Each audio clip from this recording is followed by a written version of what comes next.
Hey guys, it's your boy Rated Ed and welcome back to a brand new video. This bad boy right here has been with me through the good and the bad of my life. And I've even resurrected it right when I thought it was gonna die. Me and my baby, we've been through a lot together. I love you. I kiss you, but you're a little dusty and I got allergies, so I can't kiss you. You know I love you, Schnuckles, yes I do.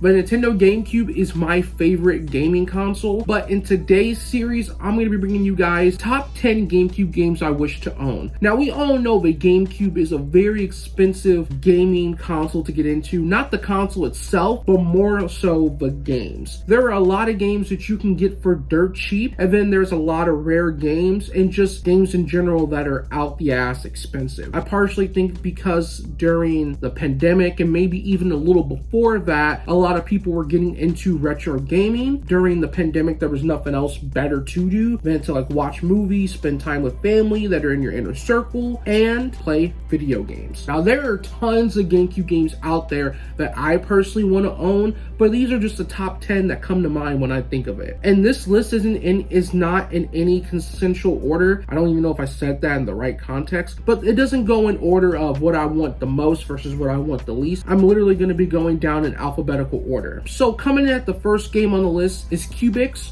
Robots for Everyone Showdown. Now, I remember Cubix being a show, I believe, on Kids WB in the early 2000s, but Cubix, from what I remember, it was a show that took place in the future, and it involved kids working with robots to stop, I think, evil mad scientists. I think that's kind of how it went. I'm not too sure. Cubix Robots for Everyone was released on June 2nd, 2003. It was developed by Blitz Games and published through the 3DO company, and it was released on the GameCube and the PlayStation 2. Pretty much the synopsis is players control Connor or Abby to collect all 25 Cubix robots from a television series to use in turn-based combat. Now, for whatever reason, I remember this game being out the ass expensive. I don't know why, but this game just is expensive. I just know that the game looked kind of fun, but I would always see it marked at a high value at retro game stores. And the game honestly looks kind of fun, so I just put it on my list and said, one day maybe I'll pick it up and give it a shot. Next up on the list is one from a very popular franchise, and that is Fire Emblem, but not just any Fire Emblem game. Fire Emblem The Path of Radiance. Fire Emblem The Path of Radiance was released on October 17, 2005. It was developed through Intelligent Systems and published through Nintendo, and it was released only on the Nintendo GameCube.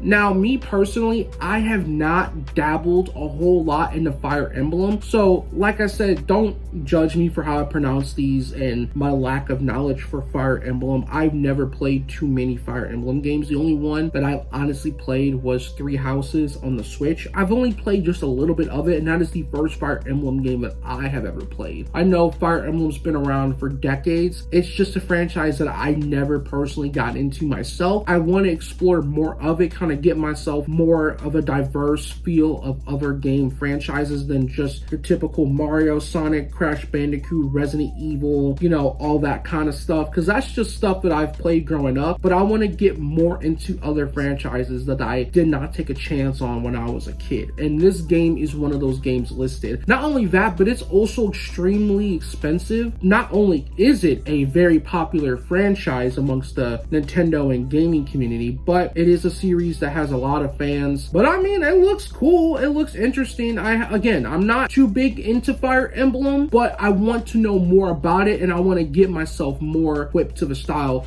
of being able to sit down and play those Fire Emblem games. I think it'd be good for me to do that and get out of that certain, like I said, comfort zone of playing certain select games. So this one probably might be one of the most expensive GameCube games. I know it's not the most expensive because I believe that's the Pokemon box. I believe that is the most expensive GameCube game. This one is pretty pricey. I've seen it sold anywhere between $250 to $400 and up, and that is Gacha Force. Not only did I not experience it, but I've never played it. I've seen gameplay footage of it. It looks really cool, and that's just something I've always wanted to play. Don't remember seeing too much advertisement for it when I was a kid, but I knew some people that had the game growing up, and of course I've seen a lot of content creators who have been buying GameCube games for their collection on YouTube pick up that game and talk about how popular it is and how for a GameCube game it's on the pricier side, and honestly it looks fun. Gacha Force was released on December 5th, 2003, and it was developed through Capcom and published through Capcom, and it was released only on the Nintendo GameCube. And the game pretty much is centered around Earth is being attacked by Gacha Borgs called the Death Force, and there's a child named Koyu who finds a Borg called G-Red and forms the Gacha Force. Allied by his friends, aims to get rid of the menace known as the Death Force's leader, the Galactic Emperor. Whenever I get my money up a little bit more, that's definitely going to be a game I pick up. Probably one of the first games I pick up, if I'm gonna be honest with y'all. Next up on the list is one that I've been wanting to get my hands on for the longest time, and I know it's available on other consoles, but I want it specifically for the GameCube. I doubt I said it right. I have a speech problem. I'm sorry, guys. It's a Suda51 game, and I love me my Suda51 games, and that is Killer 7. Killer 7 was released on July 5th, 2005. It was developed through Grasshopper Manufacturer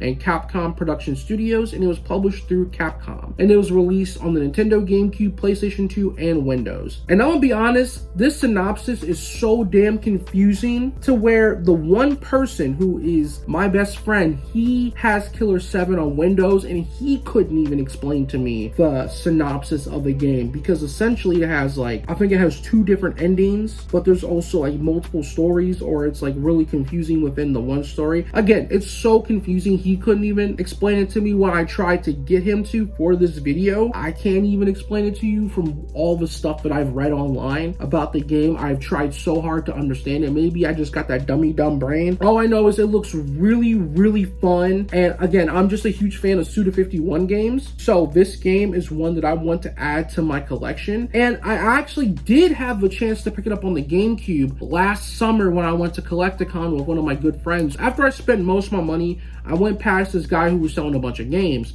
and I found Killer 7 on the GameCube, and I couldn't get it because, again, I spent most of my money on getting signed prints, meeting people that are part of my childhood, buying Pokemon stuff for my wife. But one day, I'm gonna come across it again one day, and I will pick it up. Years ago, I was in a bidding war for this game on the GameCube, but I lost at the last 10 seconds. That's neither here nor there. I plan on getting the game soon. So this next one is one from the Legend of Zelda franchise, and this was one that I actually never got to play, and that is Twilight Princess. The Legend of Zelda Twilight Princess was released on December 11, 2006. It was developed through Nintendo EAD and published through Nintendo, and it was released on the Nintendo GameCube and the Nintendo Wii. And it is the final first-party game for the Nintendo GameCube. And the story centers around Link, who tries to prevent Hyrule from being engulfed by a corrupt parallel dimension known as a Twilight Realm. I've seen a lot of stuff on the Wii about this game and the GameCube. If I'm not mistaken, I think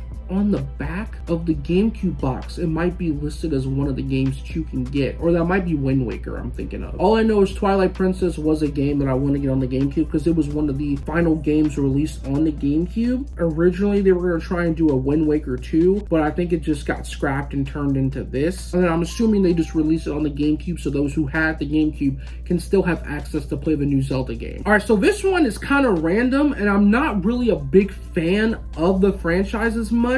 I want to get into it, but I remember playing this game as a kid and I honestly liked it, and that is One Piece Grand Adventure. One Piece Grand Adventure was released on August 29, 2006, and it was developed through Gambaran, and it was published through Namco Bandai Games, and it was released on the Nintendo GameCube and the PlayStation 2. So pretty much the synopsis of the game is the player must beat 10 levels to complete an adventure, sail across the Grand Line, and visit various islands. On these islands, the player will engage engage in combat against other characters, and characters defeated this way may join your character's crew or play in various mini-games. Characters gain experience points by being used and can level up, increasing certain stats of the characters like HP, attack, defense, and etc. I don't know why I want this game, even though I'm not the biggest One Piece fan. I just remember playing it at a friend's house on the GameCube when I was a kid, and I don't know why. I just want it for my collection. Will I play it? I probably would play it. Again, I just think I need to get more into One Piece before I pick it up. So if I do pick it up before that, it might collect dust. And I know it sounds silly and I'm just rambling on right now. So this next one is a part of a franchise that I've talked about on the channel that is one of my favorites, and that is Resident Evil 3 Nemesis. Resident Evil 3 Nemesis was originally released on September 22nd, 1999 for the PlayStation 1, but for this one on the GameCube that I want to get, it was released on January 14th, 2003, just solely for the Nintendo GameCube. It was developed and published both through Capcom, and it was released on the PlayStation, Windows, Dreamcast, and Nintendo GameCube. And you play as Jill Valentine and mercenary Carlos as they attempt to find a vaccine escape from a city during a zombie outbreak. So Nemesis, I remember this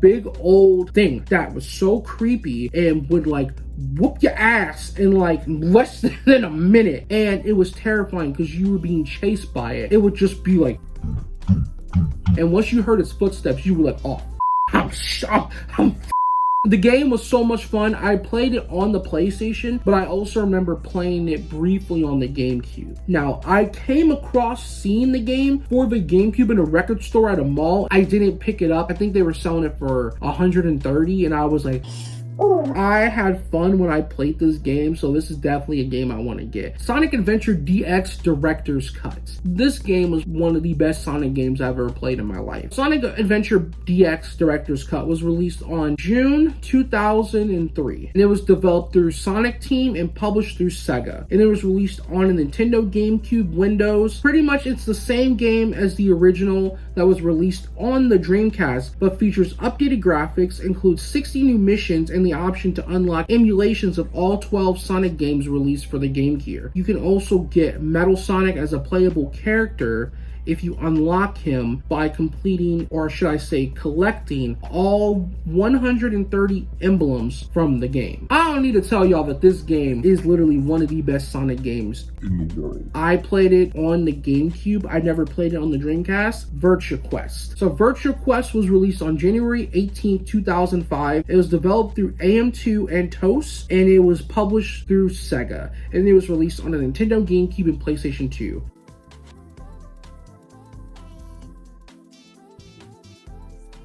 Now, Virtua Quest, I don't know too much about this franchise. A buddy of mine told me that this was such an amazing game. So when he said that, I saw it at a store being sold for $100 on the GameCube. And I looked up gameplay footage and just a little bit of the lore behind it. It looks like a lot of fun. That definitely would be something I'd want to pick up and play, because you know me, I love my fighting games. Last but not least, this one, I remember seeing advertisement for it everywhere. And I played the demo at, I think it was either Kmart or Walmart. That shows you how old I am. I just miss those days, man. Wario World was released on June 20th, 2003. It was developed through Treasure and published through Nintendo, and it was released only on the Nintendo GameCube. An evil gem called Black Jewel, which is hidden amongst Wario's treasure collection. It awakens and turns his treasures into monsters and transforms his castle into 4 worlds. Wario sets out to recover his treasures and rescues the Spritelings. I'm gonna keep it a buck with y'all. I don't remember jack from this game. A lot of people at conventions have been selling it out the ass, doing that convention pricing, but the game is pretty pricey to try and get on your own. I've seen it go for $200 and up. I thought it looked really cool, and I have been getting into the Wario games a little bit, and I think this one is different than your typical Wario games. I think this is more of like a RPG type of style game, which I would rather, I think, play that over the typical Wario Rare games. But alrighty guys, that concludes the top 10 GameCube games I wish to own. If you enjoyed the video, leave a like, dislike if you didn't, subscribe to the channel if you were brand new. Don't forget to hit the bell, that way you get notified whenever I upload a future video onto this said channel. And if you played any of these games listed in the video, tell me your stories and memories in the comment section below. Links to my socials in the description below, and I will catch y'all at the next video. I am Rated Ed, and I am out of here.